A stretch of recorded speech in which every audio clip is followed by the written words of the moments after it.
I never thought my daughter's habit of recording voice notes would save my life, but sitting in Dr. Anderson's office that Tuesday morning, everything changed. I'm Kate Mitchell, 35, mother of 2 beautiful children, Emma, 8, and Lucas, 5. After my husband Mike's death 2 years ago, his sister Sarah appointed herself our family's guardian angel. If only I'd known then that angels could be demons in disguise. Mrs. Mitchell, how long have you been experiencing these thoughts? Dr. Anderson asked, peering at me over his wire-rimmed glasses. The morning sunlight streaming through his office window cast shadows across his concerned face. I'm not experiencing any thoughts, I replied, trying to keep my voice steady. I'm telling you what's actually happening. Sarah comes to our house when I'm sleeping. She goes through my things, moves stuff around, and tries to make me think I'm losing my mind. The psychiatrist's pen scratched against his notepad. I could only imagine what he was writing. Paranoid delusions, persecutory thoughts, possible schizophrenia. And you believe your sister-in-law is doing this? Why exactly? Before I could answer, the office door burst open. Sarah stood there, her perfectly styled blonde hair framing a face full of practiced concern. "Oh, thank goodness I made it in time," she exclaimed, clutching her designer handbag to her chest. "Doctor, I'm Sarah Mitchell, Kate's sister-in-law. I'm the one who called your office about her condition." My hands gripped the armrests of my chair. "What are you doing here? How did you even know about this appointment?" Sarah's blue eyes welled with tears as she sank into the chair next to me. "Oh, Kate, honey, I'm just so worried about you. Ever since Mike passed." She turned to Dr. Anderson. "Doctor, she's been getting worse. She thinks I'm breaking into her house at night, moving her furniture, stealing her clothes. Last week, she accused me of trying to poison her coffee." "Because you did," I snapped, then immediately regretted my outburst as Dr. Anderson's eyebrows shot up. "I saw you put something in my mug when you thought I wasn't looking." "See what I mean?" Sarah's voice cracked with emotion. "These paranoid delusions, they're getting more elaborate. Last month, she told our whole family I was trying to get custody of her kids. It's breaking my heart to see Mike's widow like this." My throat tightened. "I found a custody paperwork in your bag when you left it at my house. You forgot to zip it closed." Sarah shook her head, tears now flowing freely. "Doctor, I've never even considered such a thing. I love those children like they're my own, but Kate is their mother. I would never." She dabbed at her eyes with a monogrammed handkerchief. "I'm just trying to help, to be there for my brother's family, and she turns everything into some kind of conspiracy against her." Dr. Anderson's pen hadn't stopped moving. "Mrs. Mitchell." "Kate, how long have you known Sarah?" 10 years, I replied. "Since Mike and I got married." "And before your husband's passing, did you have these suspicions about her?" "No, because she wasn't doing these things then." I could hear the desperation in my voice, see the way both Sarah and Dr. Anderson exchanged knowing looks. It started small. She'd show up unannounced, saying she was just checking in. Then she started telling the neighbors I was struggling with grief, that I might need help with the kids. She told Emma's teacher I was having trouble coping, suggested they keep an eye on my daughter for signs of neglect.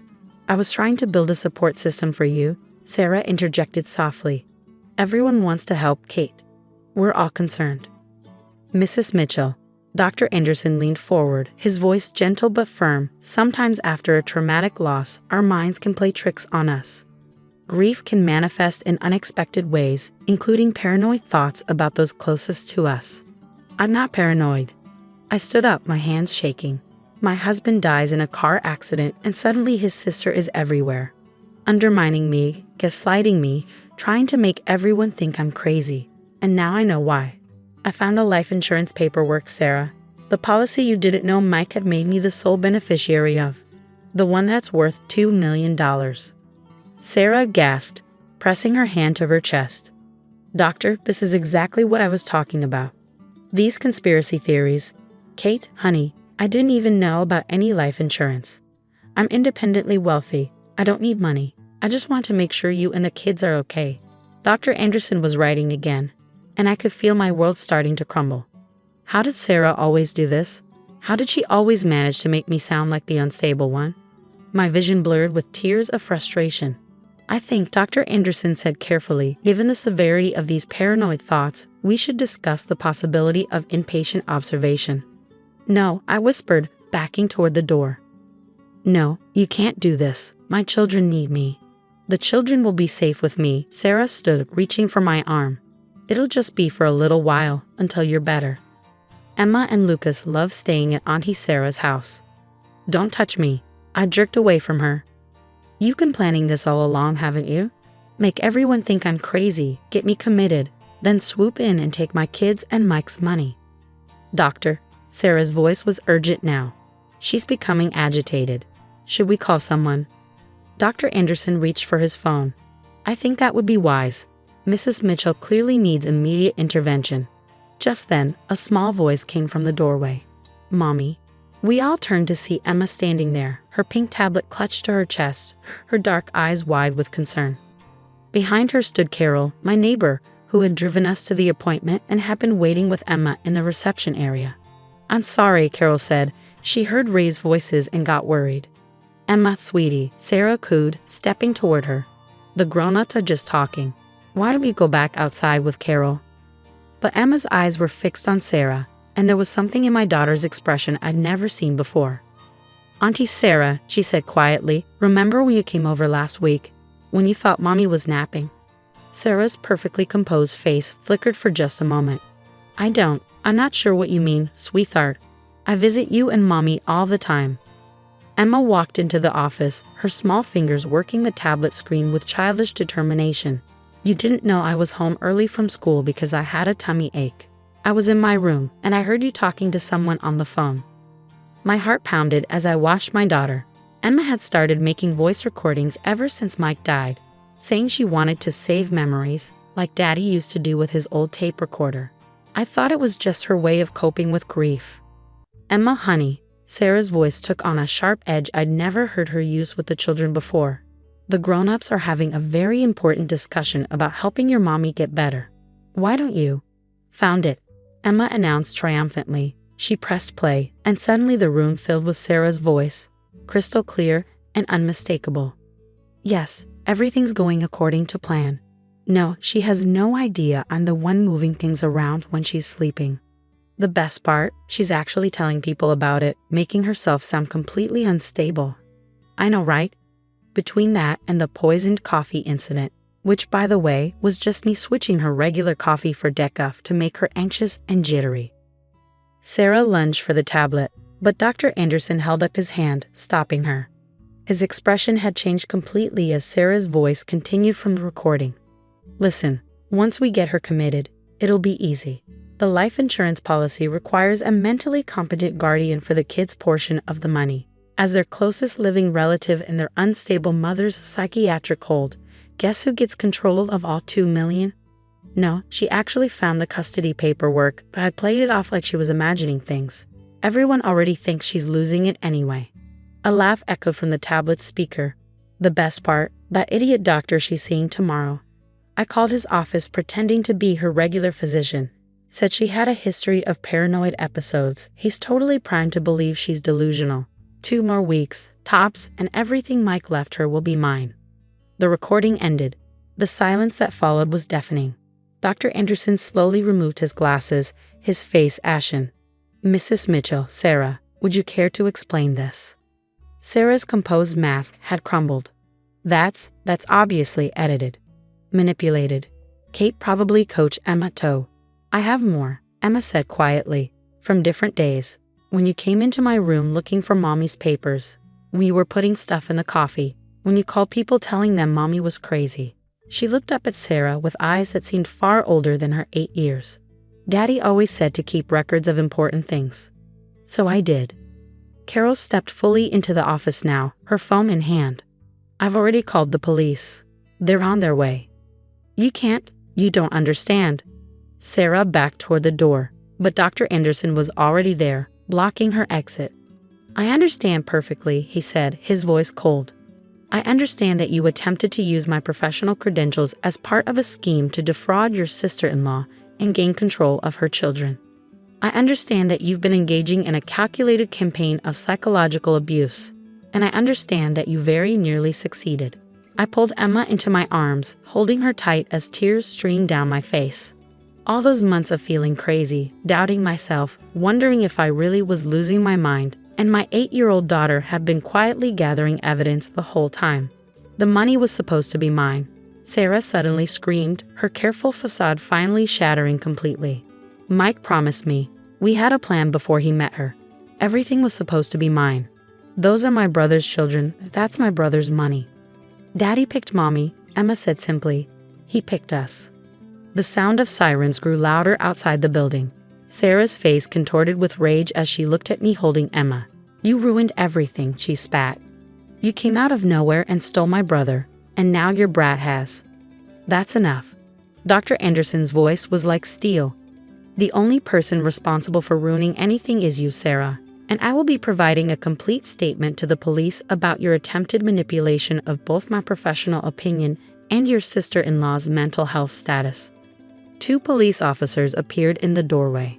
As they began reading Sarah her rights, I buried my face in Emma's hair, breathing in the familiar scent of her strawberry shampoo. I'm so sorry, baby, I whispered. I'm so sorry you had to deal with all this. Emma pulled back and looked at me with Mike's eyes. Daddy always said we have to protect our family. You protect me and Lucas all the time. This time, I protected you. Over her head, I watched as the police led Sarah away. She was still ranting about betrayal and stolen birthright, but her words held no power anymore. Dr. Anderson was already on the phone with his lawyer, and Carol was giving her statement to a 3rd officer who had arrived. Mrs. Mitchell, Dr. Anderson said after hanging up, I cannot adequately express my regret for nearly becoming complicit in this scheme. I should have. I shook my head, cutting him off. You were working with the information you had. Information she carefully crafted. She fooled a lot of people. But she didn't fool me, Emma said proudly, because I'm a good detective, like Daddy taught me. For the first time in months, I felt like I could breathe freely. The fog of doubt and fear that had surrounded me was lifting, burned away by the bright light of truth that my daughter had brought into that office. 6 months after what my children now called the day Emma's tablet saved Mommy, life has changed in ways I never expected. Sarah's arrest made local headlines. Prominent socialite arrested for psychological abuse and attempted fraud. The evidence Emma collected proved invaluable to the prosecution, though I made sure she never had to appear in court. The investigation revealed even more than we'd known.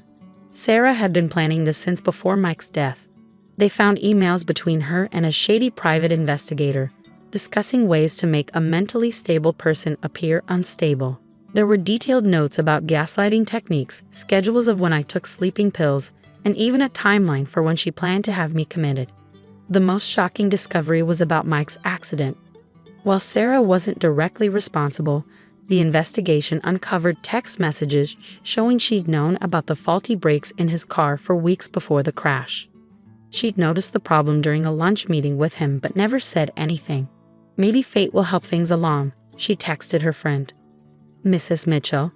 The prosecutor's voice drew me back to the present moment. We were sitting in her office, finalizing the last details of Sarah's plea deal. Are you sure you don't want to make a victim impact statement at the sentencing? I shook my head, watching Emma and Lucas playing in the office's small children's corner. My daughter's recording said everything that needed to be said. I just want this chapter of our lives to be over.